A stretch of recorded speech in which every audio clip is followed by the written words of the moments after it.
लासल गावात शेतकऱ्यांनी दुधाच्या पिशव्या रस्त्यावरती टाकलेल्या आहेत, त्या संदर्भातली माहिती हाती येते। तर मनमाडच्या पिंपळगाव टोल नाक्यावरती शेतकऱ्यांनी भाजीपाला आहे तो रस्त्यावरती फेकलेला आहे। शेतकऱ्यांचा हा जो संप आहे, आंदोलन आहे, तो आता अधिक तीव्र होताना दिसतोय। अजय सोनावणे आमचे प्रतिनिधी आपल्याला अधिक माहिती देतील। अजय, मनमाडमध्ये काय स्थिती आहे, ही ताजी माहिती आणि दृश्य हाती येतात? रेश्मा, सकाळी ज्या ठिकाणी रोज भाजीपाल्याची मोठी आवक असते अशा बाजार समितीमध्ये आज एकही शेतकरी आपला भाजीपाला घेऊन आलेला नाही। त्या ठिकाणी संपूर्णपणे शुकशुकाट आज दिसत होता।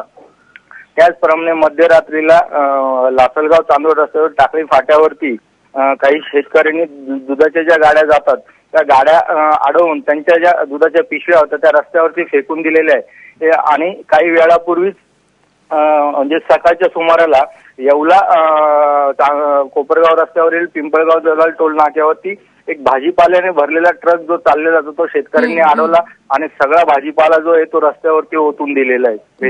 बरं अजय, धन्यवाद। आणि तुमच्याकडून वेळोवेळी ताजी माहिती घेत राहू। तेव्हा अशा पद्धतीनं जो शेतमाल आहे, भाजीपाला आहे, दूध आहे, ते रस्त्यावरती अशा पद्धतीनं टाकलं जात आहे।